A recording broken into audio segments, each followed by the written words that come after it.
Usually does. Hey everybody. Hey, we're live. Hey, we're live. Woo! Look, thank you, Yvonne.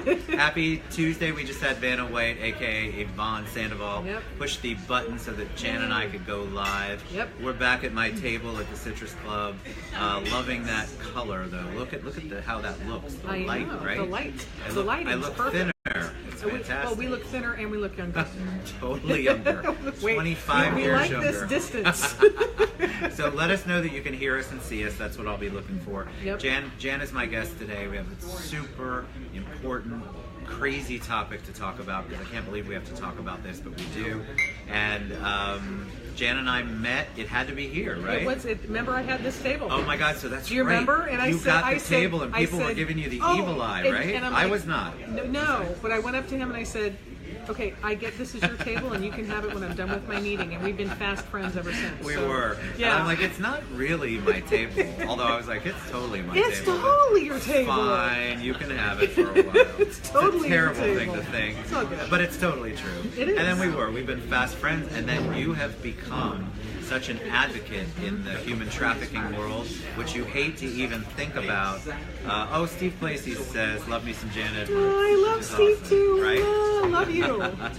So give us some background on why you're here. Why are you doing what you're doing? Give us some idea. So I always ask people, they want the long story or the short story. I think so we're going to give them the mid-level story. Okay, you give them the mid-level story. So about 4 years ago, I was invited to the Get Health Summit at the UN, and there I met this extraordinary man named Dr. Mahari, and he invited me. We exchanged cards, and a couple days later, he sends me a text. He's like, "Hey, Jan, is this you?" I'm like, "Yeah, this is me." And he's like, "Great, I'll send you an email with all my stuff." He's a neurologist, right? So his email thing was that long. And so he sends me an email. He says, "Hey, Jan, we're going to Ethiopia next month." And I send something back. I'm like, "Hey, have a great time. Send some pictures." He sends me an email right back and goes, "Do you want to go?" And I remember, I'm looking at my phone, right? And I'm going, I just got invited to go to Ethiopia. My mom was across the table at the time. My daughter was next to me. And the two opposing thoughts that were in my brain came out of their mouth. I got it. My mom goes, "Thank you so much." Yay. Say hi to Brian. Thanks, Brian. Wave hi. Brian. Wave hi, you're live. So my mom says, "You're not going, are you?" Oh, and my daughter she's the other says, thought. Of course, she says, "When are you leaving?" Yeah, exactly. Yes, so I went and that. did my stuff, and I went. So you did go. I did. Of So course what I was did. what was the motivator at that point? Because that was not anything planned. No. And you had not been super. I mean, you've been involved, but you hadn't been involved to that level. But I went for completely different reasons. Right, you were not there for that. No. And what was interesting is it's while I was there that I actually watched it happen. And this is one of the things I really like to share with people when I go out and speak is I saw something and it didn't feel right. And I'm in a car, somebody else is driving, I'm in a foreign country. We couldn't stop, right? But it's one of those, was that just what I thought it was? Right. And it was literally the exchange of children. And it sat with me and it wouldn't let me go. And I knew I wanted to do something about it. So I came home, started to do the research, and that's really when I was fully taken aback. Because I think that people, I know how, I serve on boards, we both do, and we're both involved with anything to do, stop anything to do with human trafficking. But you just don't understand how prevalent it is, and you don't want to believe it's in your own backyard either. No. You think that's some foreign problem, it's in another country, it's Asia, it's somewhere else, but it's never here. Nope. But it's in our backyard, stronger than so many places in the United States. Yep. So you went further. So you just, as normal, Jan Edwards, you didn't just go, okay, I want to be involved. No. You wanted to create much more than that. You had a vision, wherever that came from, and you can talk about it. Absolutely. You have a film, Trapped in the Trade, which was a labor of love and tears and sweat and blood and all of that. Yeah. So give them some idea of how you made it to where you're at now, because the film is in film festivals. You've traveled to promote. You've been on CNN. So you go from someone who wasn't supposed to be there and engaged, right. and now this is your full-time passion and full-time job, for lack of a better word. It's your full-time gig. It is. So give them some history on what happened. So when I came back and I did the research, right, and there's two things that I discovered that just really, it was like, no, not on my watch. I live in Florida. I've lived here for 20 plus years. Florida has the third highest number of calls to the National Trafficking Hotline. Okay, I was like, wait, hang on a second. I get we have a large population, but Florida? Really?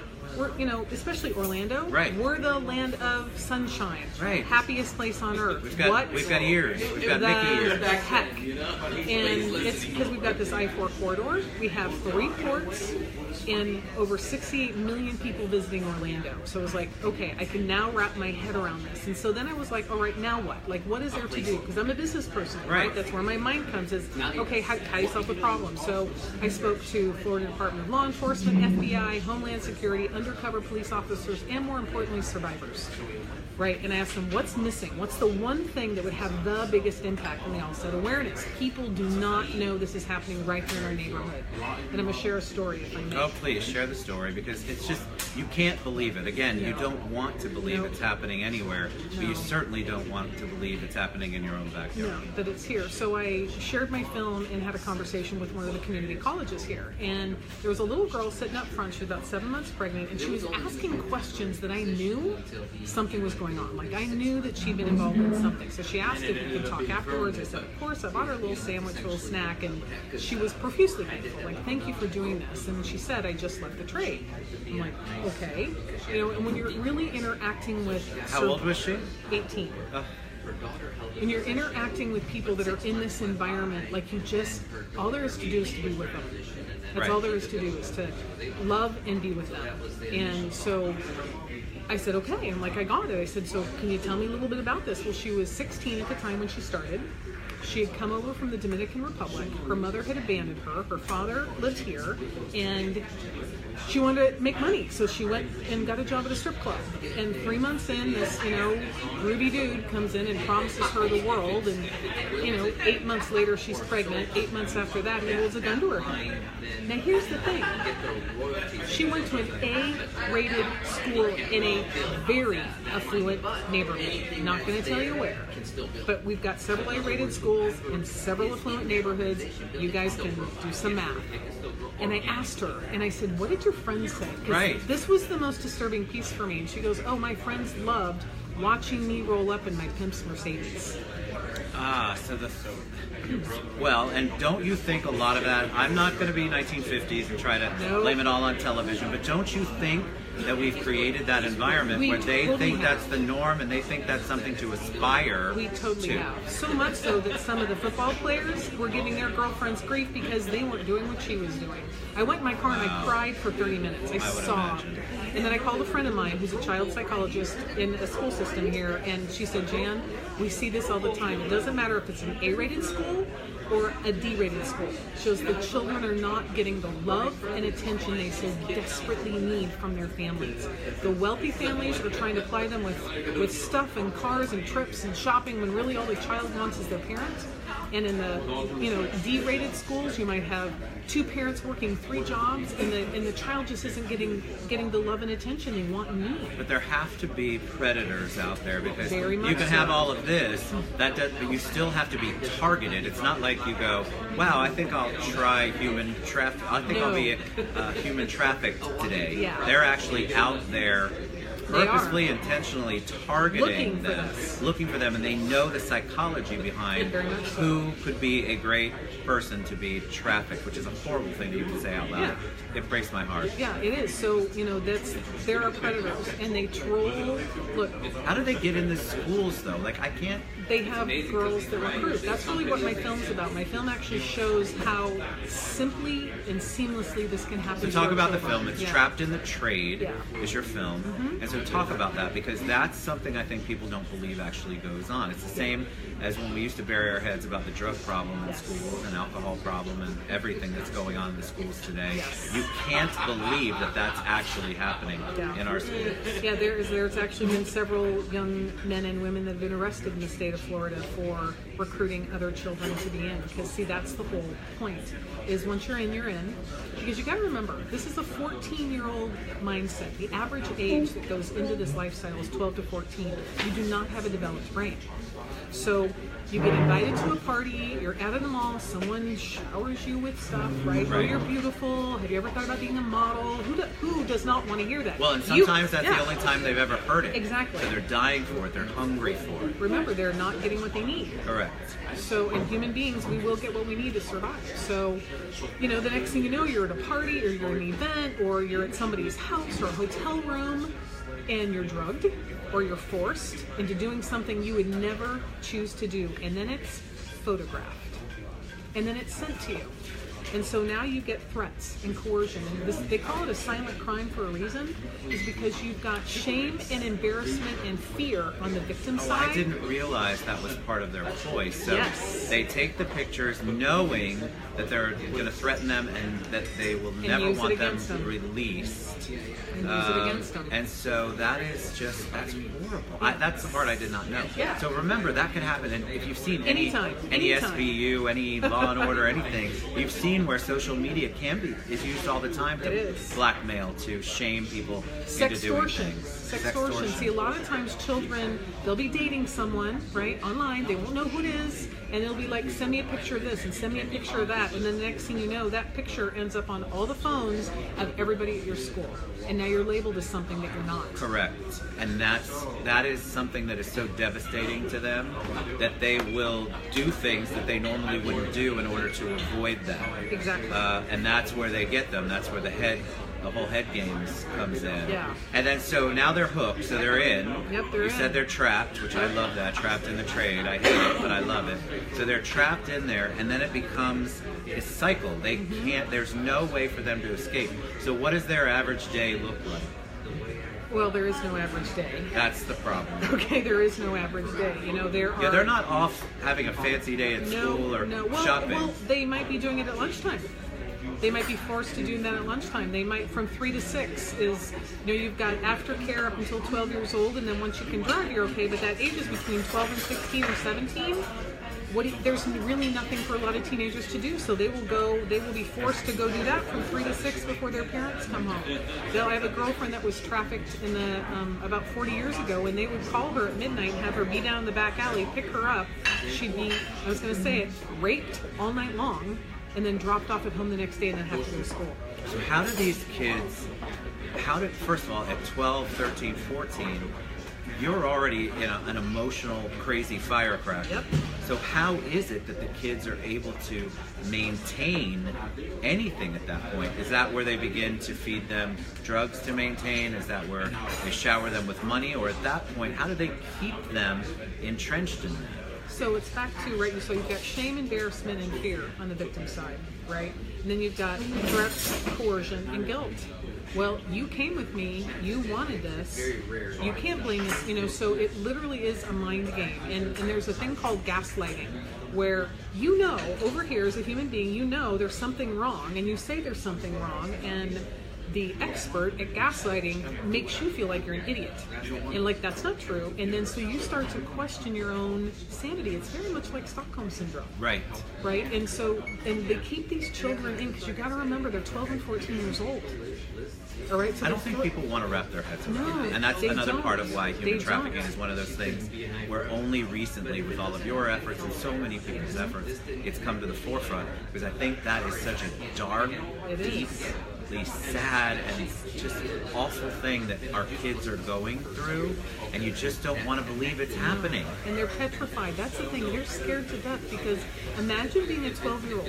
You have a single parent, whether it's your mom or your dad, and they're threatening to harm your one and only family member if you don't do what they say to do. So if something happened to your family member, you'd be devastated. Correct. It's my fault, and that's going to be on top of. So these are expert manipulators, and that's the piece. Is a lot of people are like, why can't they just get out? It's like, well, it's the same as domestic abuse. Exactly. You can't. You're in it. Once you're in it, there's an entire mind thing that it's the same reason why those girls were trapped for 14 years up in Illinois. The guy kept them. Or these kids that were chained. We just saw chained in California. 13 kids. Many were adults, had been chained almost their entire lives. You think in a normal way, and they have They have been so beaten down. They can't think like you and I would think. They can't, and there's no way for them to process it. So where did the idea for the film come? Yeah, so... I mean, that's it. You obviously have a passion, but not everybody goes, all right, well, I want to make a film. Yeah, so that's where the short answer comes in. God. That's my simple answer. I wrote the film in a weekend, and it was totally a download from God. And I had the angles, I had the views. Our dear friend Josh Pye was he was my co-director and director of photography, and he got the vision. So together, in 2 weeks, we shot this film. And it's so powerful. It actually alters people's molecules, and I can't explain it other than God. There was I showed the film at one of our shelters here, and there was a little boy that was watching the film, and he had the little braids, and so when he looked down, it covered up his eyes, and he had his shirt up underneath his, here, so I couldn't even see his face. And so I give a little intro, 5 minutes, a little bit about me, and then I show the film. And within 10 minutes, he was like this, watching the film. And by the end of the film, he literally, visually looked different. And the director even came into me and looked at him, looked at me and went, I go, it's like something gets settled for because people. It's an awakening almost. Because again, you've heard about it. God knows they've done a million reports on it on any kind of international or national news, and you still just don't believe it's happening. So when you see that up front and up close, and you're giving them how simple it is to get involved in that and to be drugged into that. And drug in is the accurate term. Exactly, and they don't have any idea that it can be that easy. They think it's somebody who's a runaway or a drug addict, and maybe that is what happened after. A lot of the drugs happen after. Because your brain can't, what happens to these individuals, both male and female, you can't even fathom.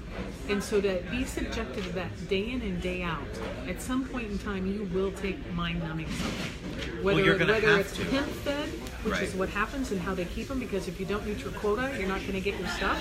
And they will let them go right to the edge of being in detox, like DTs. So it's so horrible and so painful. They will never do that again, and they will make sure they make their quota before they go home. So how bad's our problem in Orange County? We're number 2 in the state. So we're number 2 in the state. And Orlando's number 3 in the country. And so Orlando's, honest to God, it's just heartbreaking. So Orlando's number 3 in the country. And is that because we have the transient community with all of the parks and everybody loves to come to Orlando? Is it an easy place to escape? Is it an easy place to figure it out? 50% of the girls that they pick up downtown are from here. So it's not like they fly them in. That is part of it, but that's not, that's the challenging thing about this issue, is it doesn't look one way. Human trafficking knows no socioeconomic, no demographic, no geographic boundary. There's a woman that graduated from a program that was 53 years old. She was starting to be trafficked at 40. Oh. So there is, it doesn't look a particular way, and that's really why we're committed to preventing people from having to experience this. I just spent all day Saturday looking at films for our film festival. We have a film talk festival about the film coming up. festival. Yay, Saturday the 27th. From 10 a.m. to 6 p.m. It's at Calvary Assembly. You can go to Greater Orlando Human Trafficking Task Force.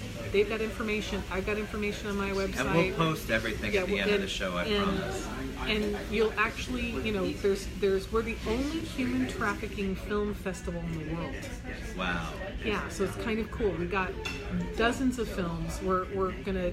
Some of the films are very short and powerful, and some of them are a little longer and powerful, and they cover all the gamuts of trafficking, from child bride to domestic servitude to labor trafficking.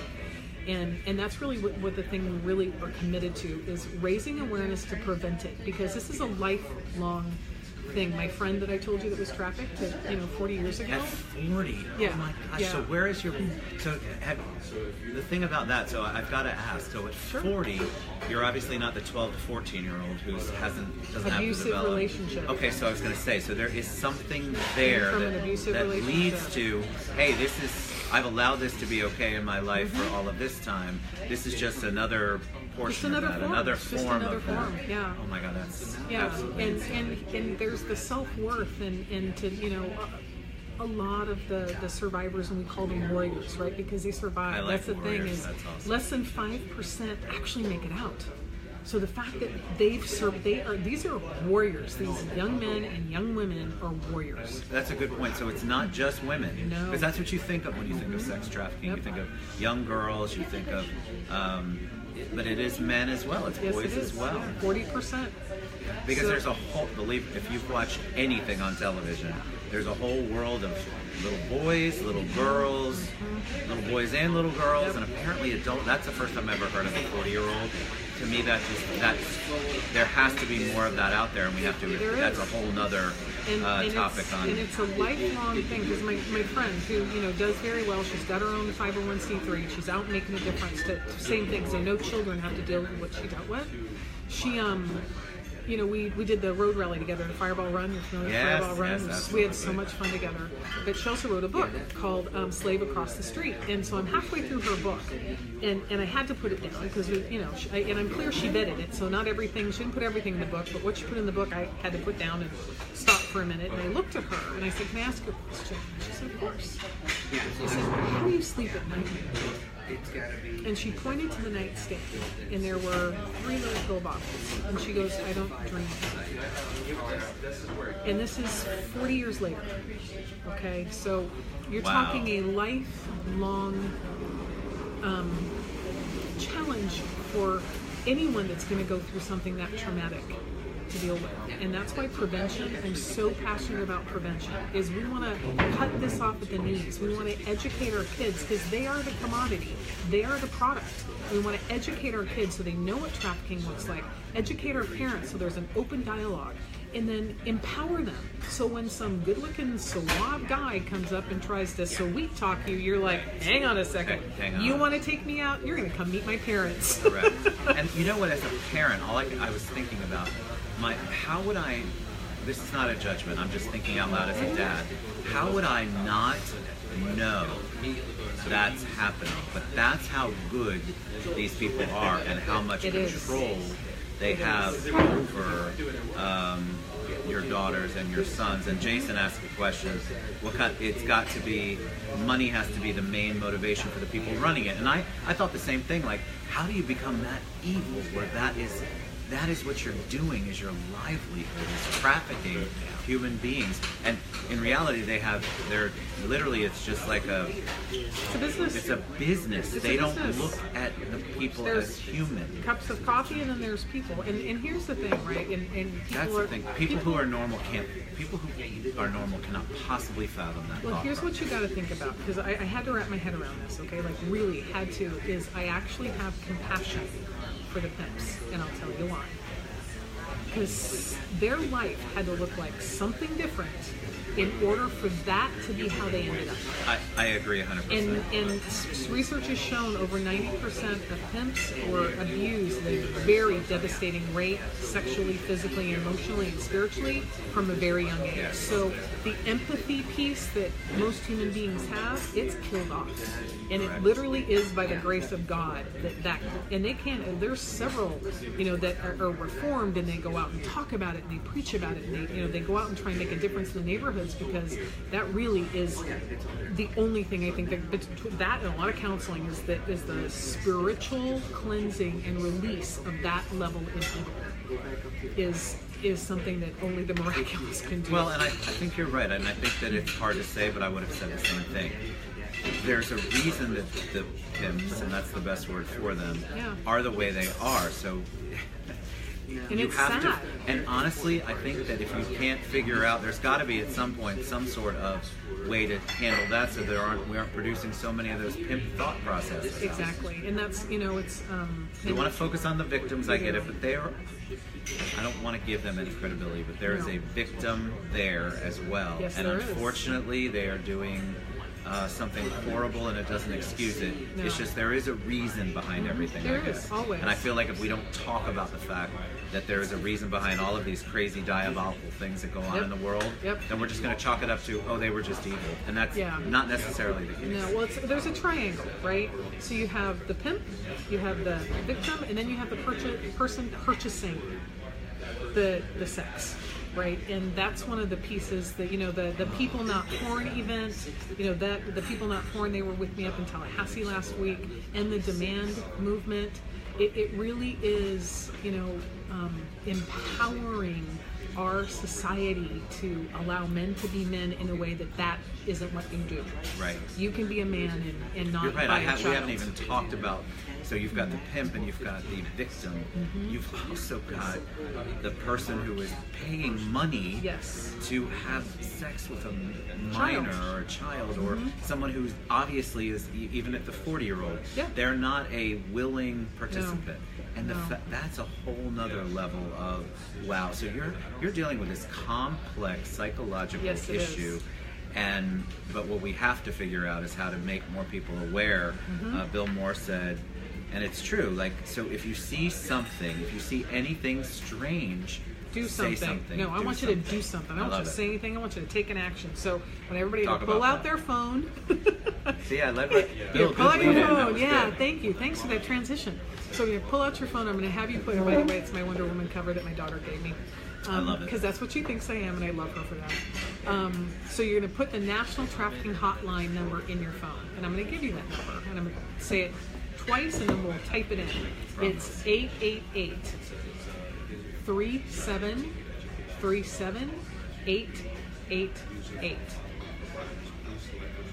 So 888 3737 888. And you can call that number 24 hours a day, 7 days a week, and it's fully anonymous. And we will post that. So Rebecca has a question, and I Okay, like it. good.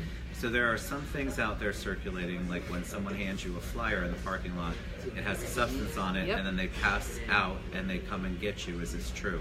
I've heard of that. I have not heard any cases of I've that. heard of it too. I've heard of that. And you bring up a really great case about parking lots. And so another form of trafficking that people haven't quite put connected the dots to that yet is everyone's had that young boy or girl knock on the door and ask to buy that $5 candle or that $5 box of candy or in a parking lot. That's trafficking too. Wow.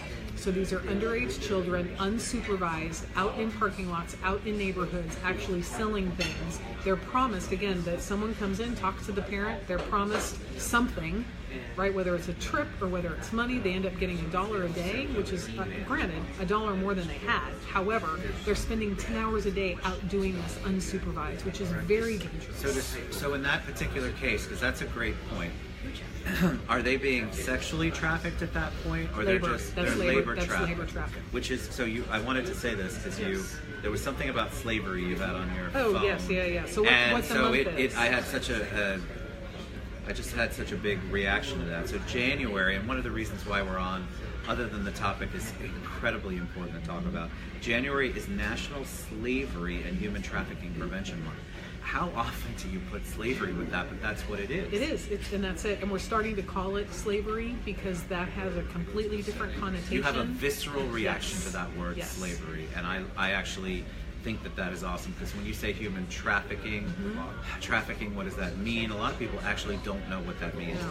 but everybody knows what slavery is. And that's what it is. It's modern day slavery. And there are more slaves today in the world than there ever have been before. And it's 150 billion with a B dollar business around the world.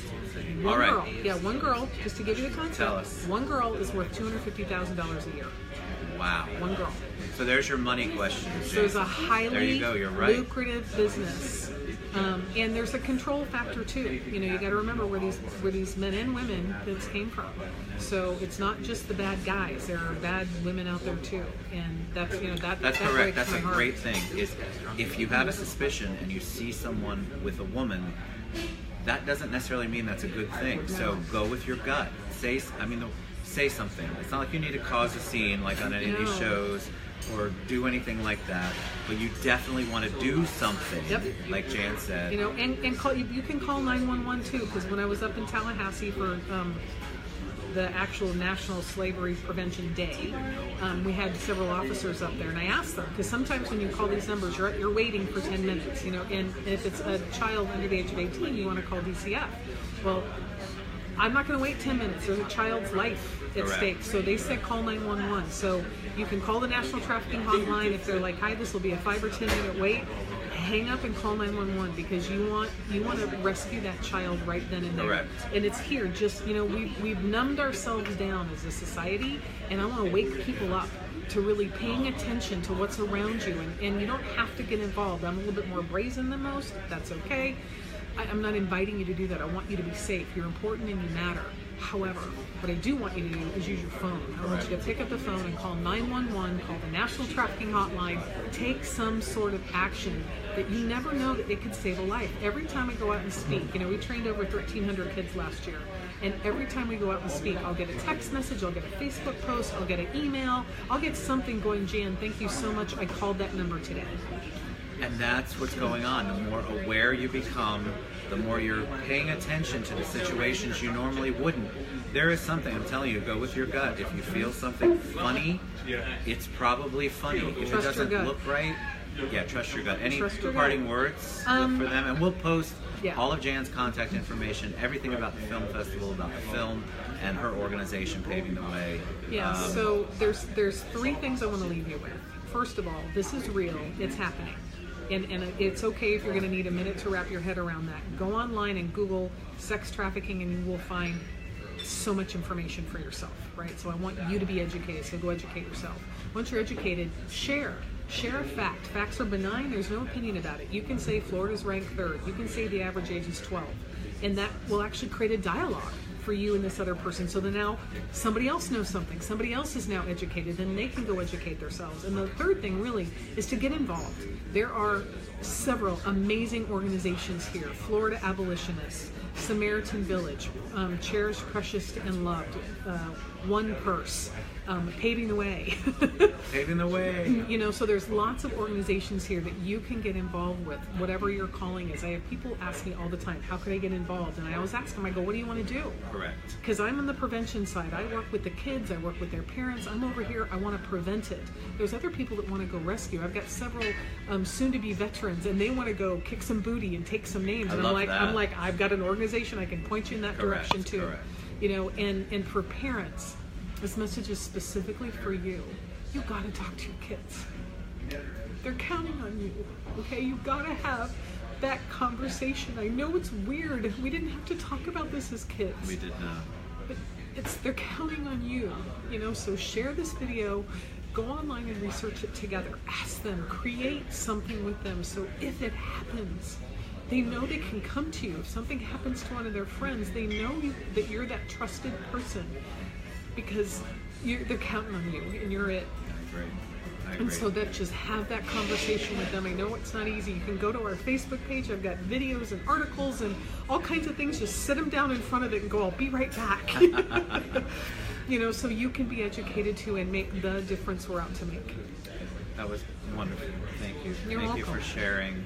It's a horrific thing, and you don't want to open your eyes to it, but I encourage you to. Thank you so much for being on. Thank you. Thanks for saying yes. Oh my God, and we're going to put all of Jan's information and all the contact information up there. And my lovely assistant, Anna White, Yvonne Sandoval. Who's looking very snappy in a leopard print today. You should say hi. You should come around. Come say hi. Check out the dress. The dress is hot. Look at that. Shoes, they match. Look at her. Look at her. She is styling. All right, we love you guys. Thank you so much for tuning watching. in. Yeah. We'll talk to you soon. Thank you.